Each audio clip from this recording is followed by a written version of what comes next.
Right మరొక breaking news చూస్తున్నాం. TSPSC paper leakage కేసులో సిట్ దర్యాప్తు వేగవంతం చేసింది. సిట్ విచారణలో పలు ఆసక్తికరమైన విషయాలు బయటకు వస్తున్నాయి. తాజాగా మరో ముగ్గురిని నిందితులుగా చేరుస్తూ సిట్ నిర్ణయం తీసుకుంది. ఆ ముగ్గురు నిందితులు సిట్ అధికారులు అదుపులోకి తీసుకున్నారు. వారికి నారాయణగూడలోని కింగ్ కోటి ఆసుపత్రిలో వైద్య పరీక్షలు నిర్వహించారు. వైద్య పరీక్ష అనంతరం నిందితులు నాంపల్లి కోర్టులో హాజరుపరిచారు. వీరు రాజశేఖర్ నుంచి పేపర్ తీసుకుని పరీక్ష రాస్తారని భావిస్తున్నారు.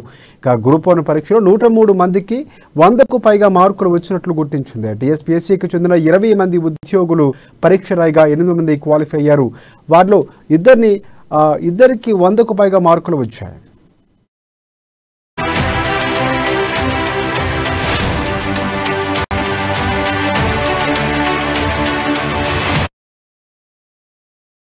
రైట్, దీనిపై మరింత సమాచారం అందించడానికి హైదరాబాద్ బ్యూరో ప్రణయ్ లైవ్ లో మనకి సిద్ధంగా ఉన్నారు. ప్రణయ్, చెప్పండి, రోజుకు కొత్త కోణంలో వెళ్తుంది. అంటే కొంతమందిని విచారించడం, మళ్ళీ కేసులో మళ్ళీ మార్పులు జరుగుతూ వస్తున్నటువంటి ఏదైతే టీఎస్పీఎస్సీకి సంబంధించిన పేపర్ లీకేజీ ఘటన, దానికి సంబంధించి సమాచారం ఏంటి? Thank you Rajasekhar. TSPSC paper leakage ఘటనకు సంబంధించి సరికొత్త విషయాల వెలుగులోకి వచ్చిన సిచ్యువేషన్స్ అయితే ప్రధానంగా కనబడుతున్నాయి. ప్రధానంగా మనం చూసుకుంటే టీఎస్పీఎస్సీ సీట్ ఎప్పుడైతే దర్యాప్తు మొదలుపెట్టిందో, సీట్ దర్యాప్తు మొదలుపెట్టినప్పటి నుంచి కూడా సరికొత్త విషయాలు వెలుగులోకి వస్తున్న సిచ్యువేషన్స్ అయితే ప్రధానంగా కనబడతా ఉన్నాయి. ఈ కేసుకి సంబంధిత ఇప్పటికే 9 మందిని అధికారులు అదుపులోకి తీసుకున్నారు. వారిని అదుపులోకి తీసుకొని వారిని ప్రధానంగా ఈ సీట్ విచారణ జరుపుతున్నటువంటి నేపథ్యంలోనే దీంట్లో ఉన్నటువంటి పలువురిని సీట్ అధికారులు దర్యాప్తులో భాగంగా విచారణ కొనసాగిస్తున్నటువంటి పరిస్థితుల నేపథ్యంలో కొన్ని అవకతవకలు ఏర్పడతా ఉన్నాయి. నిందితులుగా పరిగణనలోకి చాలా మంది వస్తున్నటువంటి సిచ్యువేషన్స్ కనబడుతా ఉన్నాయి. అయితే ప్రధానంగా మనం చూసుకుంటే ఈ రోజు మరొక ముగ్గురు కూడా టీఎస్పీఎస్సీ పేపర్ లీకేజ్ కి సంబంధించిన దాంట్లో ఎగ్జామ్ రాసినట్టుగా, ప్రవీణ్ దగ్గర నుంచి పేపర్ తీసుకొని ఎగ్జామ్ రాసినట్టుగా కూడా స్పష్టంగా సీట్ విచారణలో తేలింది. దాంట్లో ప్రధానంగా 150 మార్కులకు దాదాపుగా కూడా 100కు పైగా మార్కులు వచ్చినట్టుగా సీట్ గుర్తించింది. దీంట్లో ఉన్నటువంటి ఆ ముగ్గురిని కూడా పోలీసులు అదుపులోకి తీసుకోవడం జరిగింది. సీట్ విచారణలో భాగంగా వారికి సంబంధిత వైద్య పరీక్షలు కూడా నారాయణగూడ కింగ్ కోటి హాస్పిటల్ నిర్వహించిన అనంతరం కూడా వారిని వెంటనే కోర్టులో ప్రొడ్యూస్ చేయడము, ఆ కోర్టు నుంచి నేరుగా కూడా వారిని జైలుకు ప్రయత్నం చేస్తా ఉన్నారు. మొత్తంగా సీట్ విచారణ వేగవంతం అయింది అని చెప్పుకోవాలి. సీట్ విచారణతో చాలా మంది వెలుగులోకి వస్తా ఉన్నారు. టీఎస్పీఎస్సీలో పనిచేసినటువంటి ఉద్యోగులు కూడా దీంట్లో 12 మంది, నిన్న చూస్తే 8 మంది ఉద్యోగులు కూడా దీంట్లో ఉన్నట్టుగా స్పష్టంగా తెలిసింది. అయితే మొత్తం నెల 28కి సంబంధించినటువంటి నేపథ్యంలో జరిగినటువంటి వరకు కూడా విచారణ వేగవంతం చేయబోతా ఉన్నారు. మిగిలిన ముగ్గురిని కూడా ఏప్రిల్ 6న విచారణకు పంపించేటువంటి అవసరాలు అయితే కనబడుతున్నాయి. పూర్తి స్థాయిలో కూడా సీటు విచారణ కొనసాగిస్తా ఉంది. విచారణలో భాగంగా పలు కీలక అంశాలు కూడా వెలుగులోకి వస్తున్నటువంటి అంశాలు అయితే ప్రధానంగా కనబడుతున్నాయి. అయితే ఒకవైపు చూస్తే అధికార పార్టీకి సంబంధించినటువంటి నేతలు కూడా ఇందులో వస్తా ఉన్నాయంటూ కూడా ప్రతిపక్షాలు విమర్శిస్తా ఉన్నాయి. ఈ నేపథ్యంలో కూడా ఇటు టీపీసీసీ చీఫ్ రేవంత్ రెడ్డితో పాటుగా బండి సంజయ్ కూడా సీట్ నోటీసులు అందజేయడం జరిగింది. టీఎస్పీఎస్సీ లీకేజ్ వెనుక చాలా మంది ఉన్నారు అనేది విద్యార్థుల ఆందోళన కనబడతా ఉంది. మరోవైపు చూస్తే ప్రవీణ్ రాజశేఖర్ చేసినటువంటి ఆగతాయి పనికి ఎంతో మంది విద్యార్థుల భవిష్యత్తు రోడ్డుపైకి వచ్చినటువంటి సిచ్యువేషన్స్ అయితే కనబడుతున్నాయి. సీట్ వేగవంతంగా పని చేస్తుందా లేదనేది ఇక్కడ మనకు స్పష్టంగా తెలుస్తుంది. వందలాది మంది సీట్ దర్యాప్తులో వెలుగులోకి వస్తున్న సిచ్యువేషన్ ప్రధానంగా కనబడుతున్నాయి. రోజుకు ఒక మలుపు తిరుగుతా ఉంది. సీట్ కి సంబంధించిన విచారణలో నిందితులుగా అనేక మంది వస్తున్న సిచ్యువేషన్స్ కూడా కనబడతా ఉన్నాయి. దీంట్లో టీఎస్పీఎస్సీ పేపర్ లీకేజ్ ద్వారా దాదాపుగా కూడా 18 మంది ఎగ్జామ్ రాసినట్టుగా చెప్తా ఉన్నారు. ఈ 18 మంది రాసినటువంటి ఎగ్జామ్ కి సంబంధించి దీంట్లో మనం చూస్తే కొందరు మాత్రము ఇప్పటికే ఏదైతే ప్రవీణ్ రాజశేఖర్ చేతుల మీదుగా కూడా పేపర్ లీక్ అయినటువంటి అంశాలలో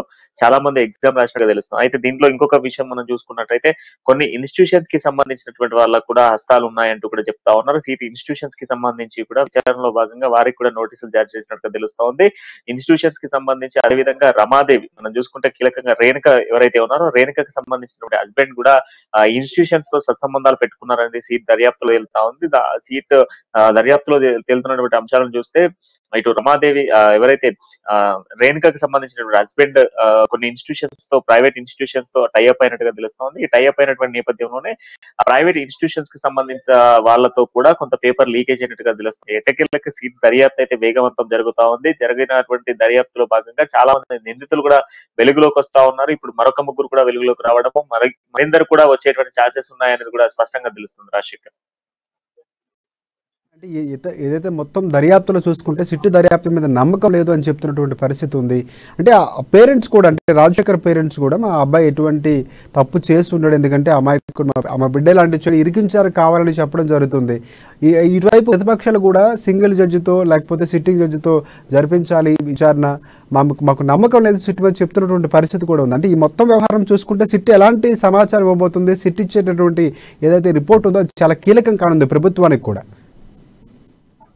ఎస్ 100% రాజశేఖర్. ఎందుకంటే మొదటి నుంచి కూడా సీట్ అంటే నమ్మకం లేదు అన్నటువంటి విపక్షాలు కావచ్చు, ప్రతిపక్షాలు కావచ్చు, ఇవన్నీ కూడా సీట్ అంటేనే ప్రభుత్వానికి అనుకూలంగా ఇచ్చే దర్యాప్తు సంస్థ అనేది మొదటి నుంచి వస్తున్నటువంటి ఆరోపణ. కానీ టీఎస్పీఎస్సీ ఇష్యూని చూస్తే టీఎస్పీఎస్సీ దాంట్లో ప్రధానంగా సీట్ ఎప్పుడైతే దర్యాప్తు చేయడం మొదలు పెట్టిందో అప్పటి నుంచి కూడా చాలా మంది వెలుగులోకి వస్తా ఉన్నారు. మొదట మనం చూస్తే 9 మంది నిందితుల్ని పరిగణలోకి తీసుకోవడం జరిగింది. దాని తర్వాత మనం చూస్తే 8 మంది ఎగ్జామ్ రాసిన వాళ్ళని తీసుకోవడం జరిగింది. నిన్న ఒక్క రోజే 42 మందికి సీట్ దర్యాప్తుకు సంబంధించినటువంటి నోటీసులు జారీ చేశారు. అంటే ఇప్పటి వరకు దాదాపుగా కూడా 100కు పైగా కూడా సీట్ అధికారులు నోటీసులు జారీ చేసిన సిచ్యువేషన్స్ ఉన్నాయి. అంటే మరోవైపు నిందితులుగా ఉన్నటువంటి వాళ్ళకి సంబంధించిన తల్లిదండ్రులు కూడా ఆవేదన వ్యక్తం చేసిన సిచ్యువేషన్స్ కనబడుతున్నాయి. నిన్న రాజశేఖర్ తల్లిదండ్రులు కూడా అక్కడ చెప్తా ఉన్నారు, మా కొడుకు ఎటువంటి సంబంధం లేదు, సంబంధం లేని వాటిలో ఇన్వాల్వ్ చేశారు, దీని వెనుక చాలా మంది ఉన్నారు, కావాలనే నా కొడుకుని దీంట్లోకి దించారు అంటూ కూడా రాజశేఖర్ తల్లిదండ్రులు చెప్తా ఉన్నారు. కానీ రాజశేఖర్ చేసినటువంటి ఆకతాయి పనికి ఈ రోజు ఎంతో మంది విద్యార్థులకు సంబంధించిన భవిష్యత్ రోడ్డుపై పడ్డ సిచ్యువేషన్ మనం చూస్తా ఉన్నాం. మనం దీంట్లో ప్రధానంగా చూస్తే నిందితులుగా ఉన్నటువంటి వాళ్ళు డబ్బుకు ఆశపడి, అంటే కొన్ని కోట్ల రూపాయలకు సంబంధించినటువంటి డబ్బులను ఆశపడి ప్రతి పేపర్ లీకేజ్ కి వెనుక లీకేజ్ వెనుక ఇటు రాజశేఖర్ ప్రవీణ్ ఉన్నాడు, అండ్ దాంతో పాటుగా రేణుక కూడా ఉంది అని స్పష్టంగా తెలుస్తుంది. అయితే నిందితుల్ని అమాయకులు అని చెప్పి కొంత ప్రజల్ని మభ్యపెట్టేటువంటి ప్రయత్నం చేస్తున్నారే తప్ప నిందితులుగా పరిగణనకు తీసుకున్న తర్వాత వాళ్ళు చెప్తున్నటువంటి ఆధారాలతో చాలా విషయాలు వెలుగులోకి వస్తా ఉన్నాయి. సీట్ అధికారులు ప్రతి ఒక్కరికి సంబంధించిన దర్యాప్తును ముమ్మరం చేస్తా ఉంది. దాంతో పాటుగా టీఎస్పీఎస్సీ లో పనిచేసేటువంటి ప్రతి ఒక్కరికి నోటీసులు జారీ చేసింది. దాదాపుగా కూడా దాంతో పాటుగా ఈ నిందితులుగా ఉన్నటువంటి వాళ్ళందరి ఇళ్లలో కూడా సీట్ అధికారులు వెతుకుతున్నారు. సో ఈ నేపథ్యంలోనే కొంత ప్రతిపక్ష పార్టీలు కూడా విపక్ష పార్టీలు కూడా కొంత తగ్గుముఖం పట్టేటువంటి ఛాన్సెస్. ఎందుకంటే